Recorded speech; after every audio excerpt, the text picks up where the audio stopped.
लड़ाई है, जमीन से लेकर के हर एक रोड पे लड़ी जाएगी, संसद में भी लड़ी जाएगी, विधानसभा में हमारे लोग उसकी आवाज़ को उठा रहे हैं, स्नेहा बिटिया की आवाज़ को उठा रहे हैं और मांगे कर रहे हैं। तो हम इस लड़ाई को तब तक जारी रखेंगे जब तक स्नेहा बिटिया को न्याय नहीं मिलता है। प्रदेश, बिहार और पूरे देश में प्रदर्शन कर रहे हैं और हम करते रहेंगे और जरूरत पड़ी तो हम पार्लियामेंट तक भी जाएंगे, घेराव करेंगे, लेकिन हम इनको सजा दिला के रहेंगे। बड़े लेवल पे षड्यंत्र रच करके हत्या किया गया है और इसमें सीबीआई जांच हो, जो परिवार के लोग हैं उनको कंपनसेशन मिले, जो भी पुलिस वाले शामिल है उन सबको जो है वो जो बेटियां हर 4 मिनट पे महिलाओं के खिलाफ अत्याचार हो रहा है, इसको रुकना पड़ेगा। हमारी मांगे है कि ये जो इस तरह की घटनाएं हो रही हैं वो उसमें सरकार त्वरित रूप से कार्रवाई करे। अगर परिवार होता तो अविलंब कार्रवाई होती और ये प्रदर्शन पर प्रदर्शन हो रहा है और पब्लिक परेशान है, जो शुभचिंतक है देश के, जो तमाम जो परिवार हैं, जो घर में बाहर बेटी बहनों को सुरक्षा चाह रहा है, ये अपराधियों को सह देती है, बढ़ावा देती है। नहीं तो इतने समय में उनको पकड़ करके उनके खिलाफ सारे चार्जशीट दर्ज होती और उनको फांसी की सजा सुनाई जाती। साथियों नमस्कार, मैं हूं विवेन सिंह और आप देख रहे हैं क्लाउड नेटवर्क। स्नेहा कुशवाहा को लेकर पूरे देश में आंदोलन हो रहा है, जगह जगह प्रोटेस्ट हो रहे हैं, जगह जगह कैंडल मार्च हो रहा है और पूरे देश में सोशल मीडिया पर भी जोरों शोरों से आवाज़ उठाई जा रही है। अब स्नेहा कुशवाहा को लेकर दिल्ली के जंतर मंतर पर लोग एकत्रित हुए हैं और आप देख सकते हैं यहाँ बैनर वगैरह लग रहा है और यहाँ पे आवाज़ उठाने लोग यहाँ पे आए हुए हैं। अब इन लोगों से बात करें, क्या इन लोगों की मांग है, क्या ये लोग चाहते हैं, क्यों जंतर मंतर पर एकत्रित हुए हैं, क्या कहें आप लोग आज जंतर मंतर पर एकत्रित हुए हैं, क्या मांग है आप लोगों की? हम लोग का मांग साफ है कि सीबीआई जांच हो। उत्तर प्रदेश की पुलिस जो 31 मार्च 1 फरवरी की रात की घटना है और उसके बावजूद अभी तक गिरफ्तारी नहीं हुई है। 10 तारीख को एफआईआर दर्ज हो रहा है, इतना डिले एफआईआर दर्ज कर रहे हैं। बड़े स्तर पर पोस्टमार्टम के दौरान जो है छेड़छाड़ किया गया है, लाश को अंतिम संस्कार जो अधिकार है वो अंतिम संस्कार तक सही से नहीं होने दिया गया है। पोस्टमार्टम रूम में ज्वेलरी चोरी की गई है, यानी इस तरीके की बेहद घटिया स्थिति है और अभी तक किसी की गिरफ्तारी नहीं हुआ है। कोई जो है वो यानी रामेश्वर पांडे के किसी भी बेटा पोता वगैरह की गिरफ्तारी नहीं हुई है। उस हॉस्टल में किसी की एंट्री नहीं थी, तो कैसे हत्या हुआ है? सीधे तौर पे ये बड़े लेवल पे षड्यंत्र रच करके हत्या किया गया है और इसमें सीबीआई जांच हो, जो परिवार के लोग हैं उनको कंपनसेशन मिले, जो भी पुलिस वाले शामिल हैं उन सबको जो है वो मुजरिम बनाया जाए। आगे इससे पहले आप लोगों ने यूपी भवन का भी घेराव किया था, वहाँ पे भी आप लोगों ने प्रदर्शन किया था, लेकिन उसके बावजूद भी कार्रवाई नहीं हुई। आज आप लोग जंतर मंतर पे आ गए हैं, अगर क्यों कार्रवाई नहीं हो रही? वो सरकार चूँकि सोई हुई है, सरकार जो है वो इस मामले को पूरे दबाने में लगी हुई है और अभी तक दबाने में लगी हुई है, लेकिन ये दबाव नहीं दबने देंगे। हम सब लड़ेंगे, जीतेंगे और इतना मजबूती से लड़ेंगे, इतना मजबूती से कि सरकार को हर हाल में घुटना टेकना पड़ेगा। स्नेहा बेटी को न्याय दिलाएंगे और चाहे जो भी इसके लिए करना पड़े, जान देना पड़े, जो देना पड़े, यानी हम सब रेल रोकना पड़े, जो करना पड़े करेंगे, लेकिन ये न्याय का जंग जारी रहेगा। क्या कहेंगे मौर्या जी, स्नेहा कुशवाहा के न्याय के लिए आप सब लोग एक बार फिर यहाँ पे जंतर मंतर पे एकत्रित हुए। इससे पहले आप लोग यूपी भवन का भी घेराव किया था, लेकिन कार्रवाई नहीं हो रही है, कोई एक्शन नहीं हो रहा है।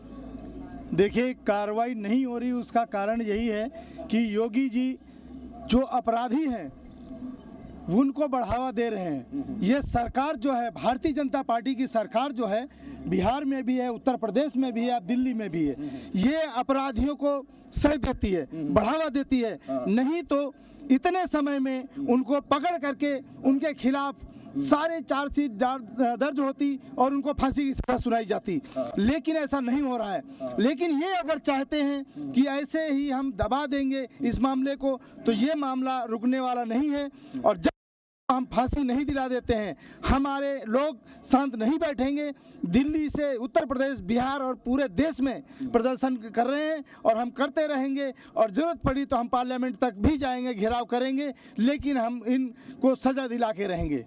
उत्तर प्रदेश में कहा जाता है योगी जी की इतनी कानून सर मजबूत है कि या तो अपराधी अपराध करना छोड़ दें या प्रदेश छोड़ दें, और वहाँ पे इस तरह की घटना हो रही है। देखिए, वो किसके लिए है आप अच्छी तरह से जानते हैं।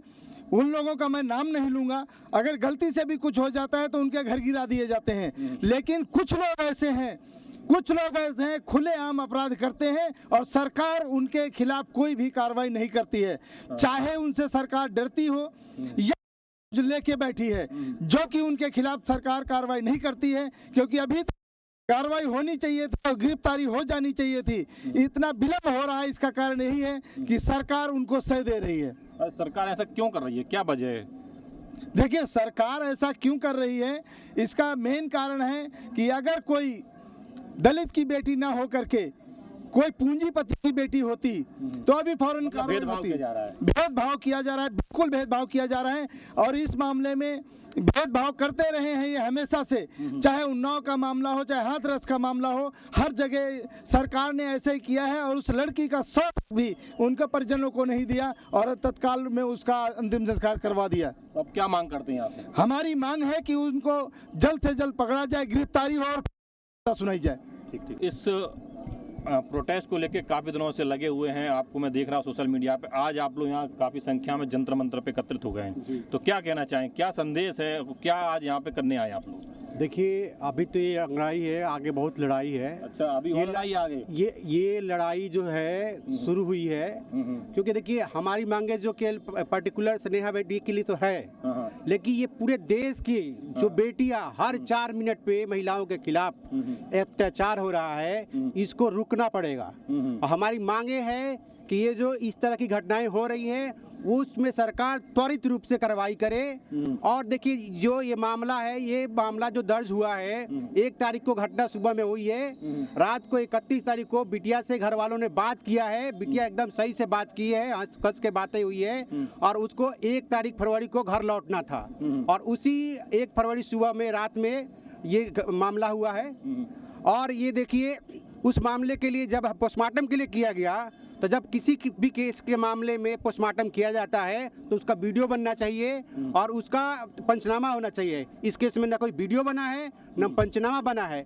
उसके बाद जब उसके लाश को मांगा गया तो पुलिस वालों ने बदतमीजी किया है और उसको लाश भी नहीं दिया गया और लाश को ज़बरदस्ती, चूँकि घर वाले चाह रहे थे कि बिटिया को लेके जाएं और सासाराम उसके अपने घर पे जो पूरी विधि के साथ उसका क्रियाक्रम किया जाए, लेकिन ये बताइए कितनी अभागन रही है, उसके साथ गलत काम हुआ, उसका गला घोटा गया, मारा गया और उसके बाद भी उसके लाश को भी सही से उसका दाह संस्कार नहीं हो पाया। तो ये हमारी मांग है कि एक तो संवैधानिक मांग होती है कि लाश उनको मिलना चाहिए और एक धार्मिक मांग भी होती है कि वो जो बिटिया होती है उसके पूरे कार्यक्रम के साथ उसका संस्कार होना चाहिए, वो भी नहीं हुआ है। तो ये पूरी तरह से फेलियर है, पुलिस की मिली भगत है। क्योंकि ये बताइए, जब रिपोर्ट किया गया तो संवैधानिक कार्रवाई क्यों नहीं हो रहा? आप लोगों ने इससे पहले 16 फरवरी को यूपी भवन का भी घेराव किया, आज आप लोग यहाँ हैं सोशल मीडिया पे और लगातार कई पूरे देश में लगभग इसको लेकर आंदोलन हो रहे हैं, लेकिन अभी तक कार्रवाई नहीं हुई। देखिए, मैं पूरे भारत के लोगों से आह्वान करता हूं कि आप जगिएगा तो जरूर उसका प्रभाव होगा। हम लोगों ने 16 तारीख को टेस्ट किया था, उसका प्रभाव हुआ है कि वहां के जो स्थानीय इंस्पेक्टर रहे हैं, मिश्रा जी रहे हैं, उनका तबादला हुआ करना पड़ा है गवर्नमेंट को और वहाँ पे कोई और गया है। तो हम लोग तब तक लड़ाई करते रहेंगे। ये जो लड़ाई है जमीन से लेकर के हर एक रोड पे लड़ी जाएगी, संसद में भी लड़ी जाएगी, विधानसभा में हमारे लोग उसकी आवाज़ को उठा रहे हैं, स्नेहा बिटिया की आवाज़ को उठा रहे हैं और मांगे कर रहे हैं। तो हम इस लड़ाई को तब तक जारी रखेंगे जब तक स्नेहा बिटिया को न्याय नहीं मिलता है। तो क्या मांग करते हैं आप यहाँ से जनता? हम लोग ये मांग करते हैं कि यथाशीघ्र इस मामले को सीबीआई या सुप्रीम कोर्ट के रिटायर्ड जज के हाथ में सुपुर्द किया जाए, ताकि ये जो मिलीभगत जो चल रही है वो ख़त्म हो और जो स्थानीय पुलिस है, वहाँ की जो स्थानीय पुलिस है, वो उसकी कार्रवाई को भी हम लोग वो कर रहे हैं और उस अप्रूवल लेकर के, राज्य सरकार से अप्रूवल लेकर, एसपी से अप्रूवल लेकर के हम स्थानीय पुलिस जो इसमें इन्वॉल्व है, क्योंकि वो सारी निगलिजेंस दिख रही है और ये निगलिजेंस जो प्रूव करती है कि स्थानीय पुलिस इन्वॉल्व है उसमें।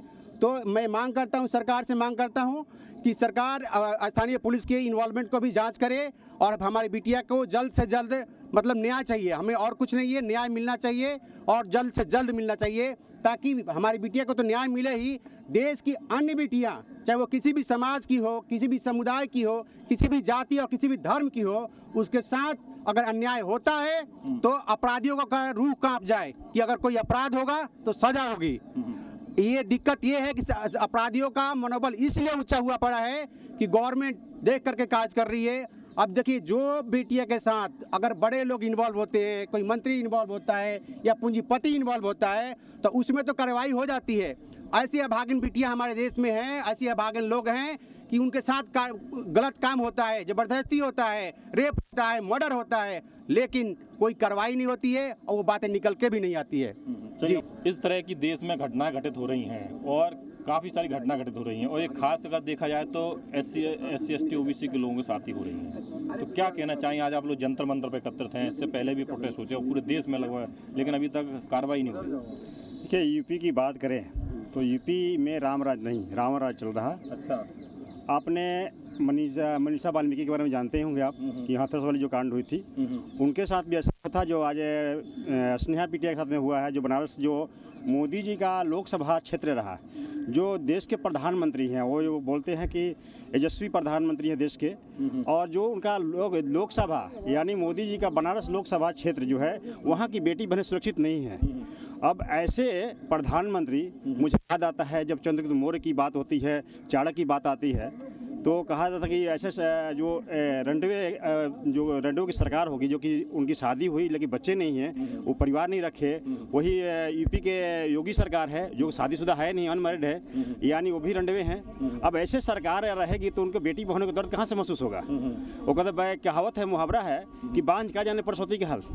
उस जो ये जो रंडवे हैं, इनके नाबाल न बच्चे हैं, उनको बेटी बहने की दर्द को महसूस कहाँ से होगा। पूरे देश की जनता ही मेरा परिवार है। और आप अरे उनके परिवार कहाँ, अगर परिवार होता तो अगर अविलंब कार्रवाई होती। और ये प्रदर्शन पर प्रदर्शन हो रहा है और पब्लिक परेशान है, जो शुभचिंतक है देश के, जो तमाम जो परिवार हैं, जो घर में बाहर बेटी बहनों को सुरक्षा चाह रहा है, वो सरकार जो है कहता कि हम जो देश के लिए सुरक्षा के लिए बैठे हैं और उनका खुद लोकसभा सुरक्षित नहीं है। तो उस सरकार से क्या मांग करते हैं आप जंतर मंतर? अब उस सरकार से लड़ाई बहुत लंबी, जैसे इन्होंने कहा कि यह लड़ाई लंबी लड़नी पड़ती, तो ये देश की तमाम जो जनता है उसको पूरी कर्मठता के साथ घर को छोड़ के त्याग करके अपनी इज्जत की, अपनी हक अधिकार की लड़ाई लड़ने के लिए घर से लेकर सड़क पर आना पड़ेगा।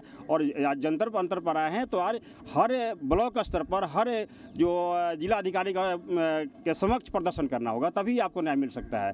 चलिए, हम बोलो क्या कहेंगे जी, आज आप लोग जंतर मंतर पर एकत्रित हुए हैं, लेकिन सबसे दुख की बात यह है जो ये घटना जहाँ घटी है वो प्रधानमंत्री का क्षेत्र है, वहाँ के संसद हैं, उनका नारा है कि बेटी पढ़ाओ बेटी बचाओ।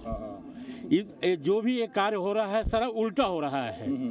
और मैं समाज को मैं यह कहना चाहूँगा कि इस लड़ाई में कोई नेता, कोई मंत्री, कोई विधायक कोई साथ नहीं देगा। ये लड़ाई आपको खुद लड़नी पड़ेगी। ये लड़ाई हम लोग ज़मीन से लेकर संसद तक लड़ेंगे, क्योंकि जिस समाज से हम आशा करते हैं, जिसको हमने नेता बनाया है, जो मंत्री बनाया, विधायक बनाया, पार्षद बनाया, आज इस धरना प्रदर्शन में, इस लड़ाई में दूर दूर तक कहीं दिखाई नहीं दे रहा है।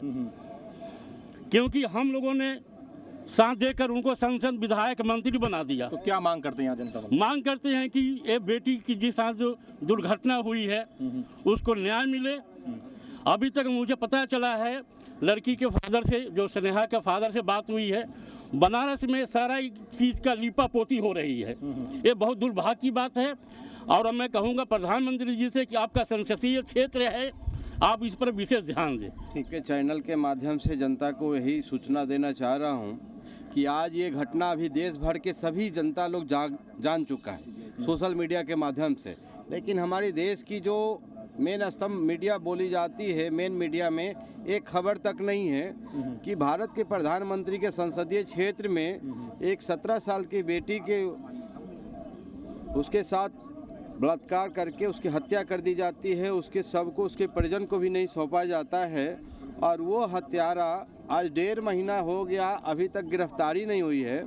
और हम लोगों को, आम जनता को आवाज़ उठाने के बाद प्रशासन द्वारा सिर्फ उसको, जो वहाँ के पुलिस अधिकारी है, उनकी ट्रांसफ़र कर दी जाती है, पुलिस लाइन भेजा जाता है। यह कोई न्याय नहीं हुआ, ये कोई न्याय नहीं हुआ। क्योंकि जब तक, क्या मांग करते हैं? मांग हम लोग ये करते हैं कि हमारे ये भारत के लेनिन, हम लोग शोषित वंचितों के नेता बाबू जगदेव प्रसाद एक बात कहा करते थे कि कुत्ता कभी मांस की रखवाली नहीं कर सकता है। तो जब तक वो उस जो रामेश्वर पांडे, जो उस लॉज के मालिक हैं, गिरफ्तार नहीं कर सकते हैं, कि जब तक वो, देखिए उस लाश को जो उतने प्रभावी ये थे कि उनके ऊपर FIR दर्ज कराने में 9 दिन से ज़्यादा लग गया था। तो वो आदमी जब तक बाहर है तो इस केस को काफ़ी तरह से प्रभावित कर सकता है।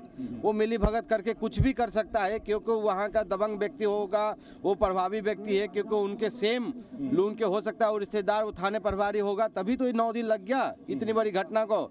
जो कि आप जानते हैं कि इसी देश में भारत की प्रधानमंत्री मोदी जी की भतीजी 13 अक्टूबर 2019 को दिल्ली में मोदी जी की भतीजी की पर्स छीनी जाती है और वो सेम कल होकर के उनकी पर्स को ढूंढ लिया जाता है। एक मामूली सा पर्स में क्या होगा, 10-20-50 हज़ार रुपया होगा, लेकिन एक लड़की की हत्या हो जाती है उनके साथ मर्मम बलात्कार करके, और वो हत्यारा अभी तक गिरफ्तार नहीं होता है। तो ये कैसे न्याय, ये कौन सा न्याय प्रणाली है कि आपकी बेटी के लिए, आपकी भतीजी के लिए कुछ अलग न्याय और शोषित वंचितों के बेटी के लिए अलग न्याय प्रणाली है। इसी के लिए भारत के प्रधानमंत्री से आह्वान करते हैं कि जिस तरह से आप अपने रिश्तेदारों के लिए जो हुक्म करते हैं कि हमारे भतीजी के लिए जल्दी से जल्दी ढूंढो, उसी तरह से आपकी संसदीय क्षेत्र का मामला है, आप वहाँ के जो भी प्रभावी है, वहाँ के एसपी, वहाँ के आपके ही पार्टी के मुख्यमंत्री है, कि ताकि आप उनको कहें कि अविलंब जो है इस केस को सीबीआई के सुपुर्द सौंपा जाए और उन हत्यारों को पहले जेल में डाला जाए, ताकि इस केस को प्रभावी न कर सके, तभी उस परिवार को उस बच्चे की न्याय मिलेगा। तो आप लोगों ने सुना, यहाँ पे तमाम लोग आए हुए हैं और उन्होंने कहा है कि एक ही मांग इन लोगों की, इस तरह की घटनाएं जो हो रही हैं उनको रोका जाए और जो मुजरिम है उनको कड़ी से कड़ी सजा दी जाए। अब देखना यह है कि कब तक मुजरिमों को सजा मिलती है, कब तक मुजरिमों को, इस बेटी को न्याय मिलता है। आप लोगों की क्या राय इस वीडियो के लिए, आपने राय हमें कमेंट में बताइएगा। धन्यवाद।